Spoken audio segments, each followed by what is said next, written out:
All right, so this tutorial we're going to look at Isaac Newton's universal law of gravitation, one of the greatest achievements in the history of human thinking, science, etc. As we mentioned in class, Newton's ideas of gravitation, which united the laws of physics on Earth to those of the heavens, had a profound effect on the next century of thinkers. And it is a valid theory, even though it has some flaws that Einstein exploited about 2 centuries later. It's still taught today because it works very, very well. So what we want to do is establish essentially what factors give rise to the pull of gravity on something, and how can we calculate the pull of gravity in the most universal sense. Right now we can calculate gravity by using the equation F of g equals mg, but that's because we know the value of little g, the acceleration due to gravity on Earth. If we were to go to another planet, little g would be different, and so we wouldn't be able to use that simple equation. We need a more universal idea.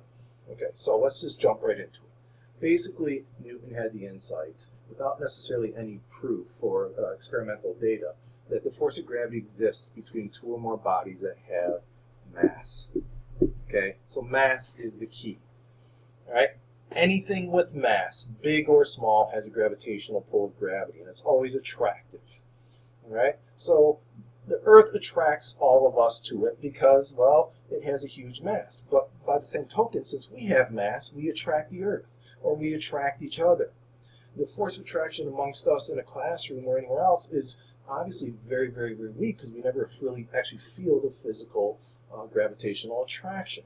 And so that's something we'll visit later, but next time think about why we don't slide across the room on our desks, and because of that physical attraction, because friction is overwhelming it, and friction isn't that strong in this case. Okay, there's another fact that matters. So if we look at the diagram where we have 2 objects, mass 1, mass 2, they could probably represent the Earth and the Moon, the Sun and the Earth, or any 2 bodies that are separated by some distance. He's basically saying that the force of gravity is due to the mass of the one and the mass of the other. They're both pulling on each other, okay? And then another fact that matters is the distance between them. So if you notice on here, we've got a distance r from the center of each mass. And so when we measure distances between bodies, it's always from the center of one to the center of the other. We never do surfaces. Newton had used integral calculus to show why treating the distances from center to center was a valid way of understanding extended mass, but that's not something we're going to worry about. And what he found, and this was the most convincing part for other people, is that the force of gravity is inversely proportional to the square of their distances. Again, those distances are from center to center. So basically what we can do is make not quite an equation, but a proportionality. He's saying anywhere in the universe, if you want to talk about the force of gravity, it's proportional to the product of the 2 masses divided by the square of their distances. And this is called the inverse square law. And so I want to take a few minutes to show you how we can use this before we turn to the idea of an actual equation. So note, this is a proportionality. It is not an equation yet because we're missing something. But for right now, this is good enough to do some very interesting physics. So before we move on, let me reiterate. Any object in the universe with mass will attract another object in the universe with mass, with the force proportional to the product of the masses, not the sums, and the distance inverse relationship to the square of the distances. And that squared part is going to play an important role. So the further away you get from a body, the weaker the force of gravity is, which kind of makes sense. But the inverse squared means that if you double the distance, it's not going to be 2 times less, but 2 squared times less, or 1/4 the force. So what evidence did Newton have that the law of gravity followed the inverse square law? Well, he actually used evidence from the moon. So it's a very, very clever experiment. All right, so imagine, let's just draw the Earth right here, and we're standing on the Earth, highly exaggerated, and then let's say the moon is up there in the sky. Okay? Now, it was known at the time, not necessarily in meters, that the moon was a certain distance away. It turns out to be 3.84 times 10 to the 8th meters away. And Newton didn't have that number because the meter hadn't been invented yet, but he did know that the moon was roughly 60 Earth radii away. So let's put that in context so you understand this derivation. So if we take the center of the Earth right here and we go to the surface of the Earth, we would say we're 1 Earth radius away. Okay, so when you're standing on a surface, you're not 0 distance away, but you are 1 Earth radius away from the center. And so it was known that the moon was 60 Earth radii away. Alrighty, so according to Newton's idea here, if the moon is a lot further away, then the pull of gravity on the moon would be less than the pull of gravity on us. So we'll come back to that in a second. Now, another important piece of information is known is that the period of the moon, the time it takes to go around once, is roughly 27.3 days. But in terms of seconds, if we convert that to seconds, we have 2.36 times 10 to the 6 seconds. All right, so how can we use this to verify his idea of the inverse square law? If the moon and we are pulled to the Earth because of gravity, then we should feel an acceleration due to that gravity. Now, we know that the acceleration due to gravity when you're at the surface of the Earth is 9.8. All right? But what would be the acceleration of the moon as it goes round and round the Earth? Well, we can't just do a kinematics problem, but we can use the idea of centripetal acceleration. So we know that centripetal acceleration, A sub c, equals 4 pi squared r all over t squared. In other words, if we know the distance the moon is from the Earth and we know the time it takes to go around, we can calculate this fairly easily. So if we plug in the numbers, and I'll leave that to you to plug them in, we find that the centripetal acceleration of the moon around the Earth is a very small number, 0.00272 meters per second squared. Okay, so now we can set up a proportion. What he's hypothesizing, if you will, is if the moon is 60 times further away than the Earth, then the acceleration due to gravity of the moon in regard to the Earth should be a lot smaller. And according to this hypothesis, if it's 60 times further away, then if the acceleration due to gravity is proportional to the force of gravity, and the force of gravity is inversely proportional to the square of the distance, then the acceleration due to gravity of the moon around the Earth should be 1 over 60 squared less than that of the on the surface of the Earth. So if we take the acceleration of the Earth, the acceleration of a body near the Earth, that's 9.8, and divided by the acceleration of an object at the moon's distance, which is 0.00272 meters per second squared, sure enough, we get that to be very close to 3,600, which is 60 squared, or I should say, yeah. So 3,600 is 60 squared. And so he had some very good evidence that his idea of the inverse square law was valid, and people took notice of that. Okay, now here's a neat application we can use with the idea of proportionality.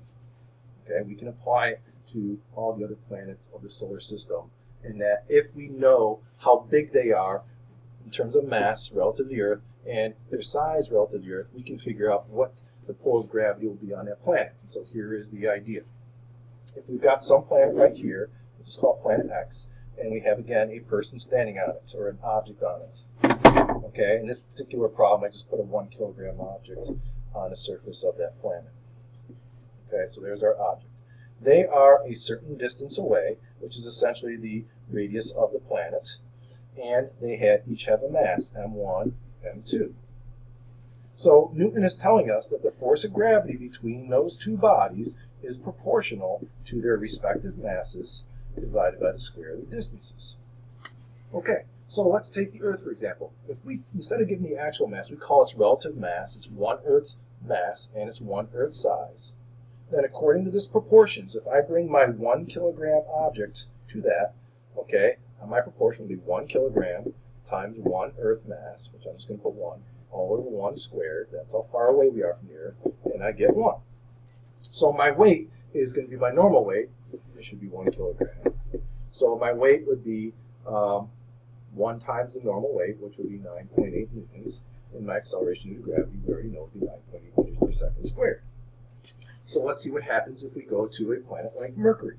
Okay, so if we go to a planet like Mercury, and I'm looking at the proportions, I see that, all right, Mercury has 0.055 the mass of the Earth. So for one of the masses down here, I put 0.055. That's its relative mass of the Earth, multiplied by 1. That's the mass of the object we're bringing there.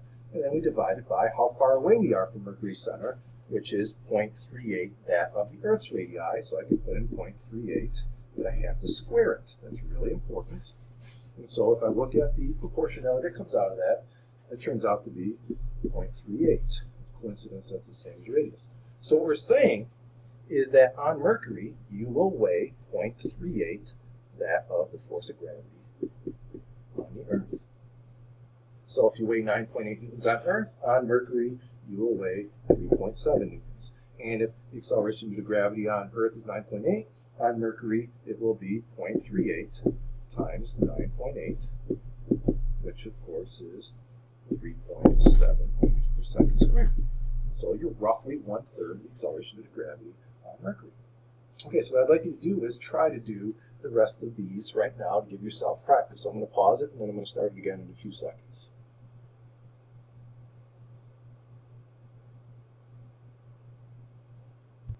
All right, so up here on the chart, you can see the answers for the proportionalities for the 4 other planets. All right, if you didn't get these values, please try it again, and then you can just multiply each of these numbers by the normal weight, 9.8, to get the other 2 columns. Okay? So some things to point out. Venus is often called our sister planet, and we can see why. It is roughly the same mass, roughly the same size, and therefore the pull of gravity on Venus is very similar to Earth. Jupiter stands out in that the pull of gravity on you is 2.5 times greater, and that's primarily due to its huge mass compared to the size. On the other hand, Saturn, which is the second largest planet in the solar system, has almost 100 times the mass, but because its size is relatively large for that mass, the pull of gravity on Saturn is just barely that greater than Earth. Okay, so it tells us that Saturn is not a very dense planet, even though it's a very, very massive planet. So what I want to finish up this tutorial is the last stage in understanding universal gravitation.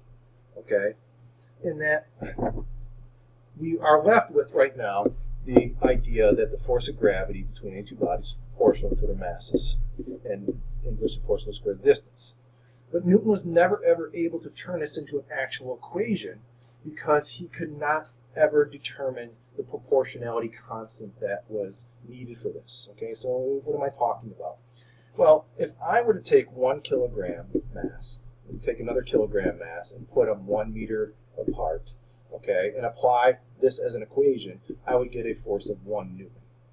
Okay, well, actually, let me take that back. I would not get a force of 1 Newton, but rather, if I looked at the units, I would see that it's 1 kilogram times kilogram divided by meter squared.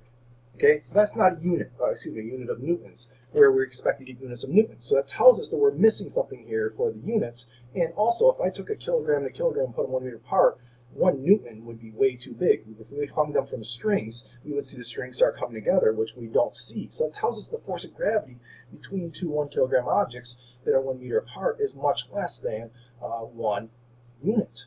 So what we need here is a proportionality constant to get our units right and to calibrate the strength of gravity to our system of units that we've developed. So that's something we can talk more in class if that's confusing to you. So in order to come up with this value, this constant, you have to do it experimentally. And Newton did not have the means to do that at the time. Okay, so we're talking about this proportionality constant. And I shouldn't have put a K there. It actually turns out to be a big G. Okay, so let's try to finish this up. It took about 100 years, a century, for a guy named Henry Cavendish to do one of the most famous experiments in all of physics. One of the most difficult experiments ever done. Even today, it's a very difficult experiment to do. He derived the value of the universal gravitational constant, big G. All right, I'm going to talk more in class on the details of this, and I'll explain to you how one might go about finding G, but let me just give you the results. He found that the value of G is 6.67 times 10 to the negative 11th Newton meter squared per kilogram squared. Okay, this is called the universal gravitational constant, meaning it's the same value for all situations. Do not confuse this with little g, the acceleration due to gravity on a particular planet, which changes from planet to planet. Big G is universal, It's the same number.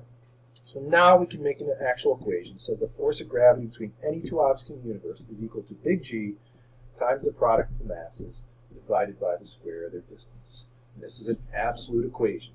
If I ask you to find the force of gravity